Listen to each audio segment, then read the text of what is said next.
താമരശ്ശേരിയിലെ ഷഹബാസിന്റെ കൊലപാതകത്തിൽ നടപടി കടുപ്പിക്കുകയാണ് പോലീസ്.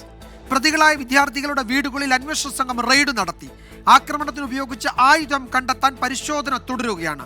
കൊലപാതകത്തിൽ കൂടുതൽ പേർക്ക് പങ്കുണ്ടോ എന്നും പോലീസ് പരിശോധിക്കുന്നു. അതിനിടെ കുറ്റാരോപിതരായ കുട്ടികൾ നേരത്തെയും സംഘർഷമുണ്ടാക്കിയ ദൃശ്യങ്ങളും ഇന്ന് പുറത്തുവന്നു. കൊലപാതകത്തിന് പിന്നിൽ മുതിർന്നവരും കൊട്ടേഷൻ സംഘവും ഉള്ളതായി മുഹമ്മദ് ഷഹബാസിന്റെ കുടുംബം ആരോപിച്ചിരുന്നു. ഈ സംശയം ദൂരീകരിക്കുകയാണ് അന്വേഷണ സംഘത്തിന്റെ ലക്ഷ്യം. പ്രതികളുടെ വീടുകളിൽ നിന്ന് പരിശോധന നടത്തി.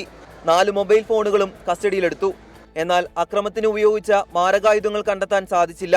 സ്കൂളിന്റെയും ട്യൂഷൻ സെന്ററിന്റെയും സമീപത്തെ CCTV ദൃശ്യങ്ങൾ പോലീസ് ശേഖരിച്ചിട്ടുണ്ട്. കുട്ടികൾ ഉപയോഗിച്ചിരുന്ന വാട്സ്ആപ്പ് ഗ്രൂപ്പുകളും പോലീസ് പരിശോധിച്ചു.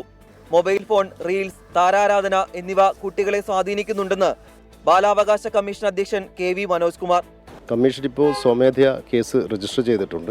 ഒരു വിട്ടുവീഴ്ചയും ആവശ്യമില്ല. അടിയന്തര നടപടികൾ സ്വീകരിക്കാൻ വേണ്ടി പോലീസോട് നിർദ്ദേശം കൊടുത്തിട്ടുണ്ട്. ഇനിയും സംഘർഷം കുട്ടികൾ തമ്മിൽ ഉണ്ടാവാതിരിക്കാനുള്ള പ്രിക്കോഷൻ എടുക്കാനും വേണ്ടി പറഞ്ഞിട്ടുണ്ട്. വിവിധ ഏജൻസികൾ, ജില്ലാ ചൈൽഡ് പ്രൊട്ടക്ഷൻ ഓഫീസർ, വിദ്യാഭ്യാസ വകുപ്പ് ഇവരോടൊക്കെ റിപ്പോർട്ട് ആവശ്യപ്പെട്ടിട്ടുണ്ട്.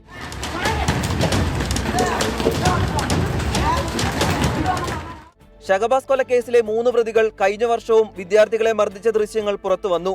സ്കൂളിലുണ്ടായ പ്രശ്നത്തിന്റെ പേരിലായിരുന്നു കഴിഞ്ഞ ജനുവരി 5, 6 തീയതികളിലെ സംഘർഷം. 18 വയസ്സ് പൂർത്തിയാകാത്തതിനാൽ തെറ്റ് ചെയ്താലും ശിക്ഷിക്കപ്പെടില്ല.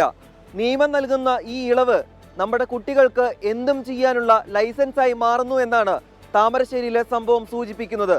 രാഹുൽ സുരേഷ്, 24 കോഴിക്കോട്.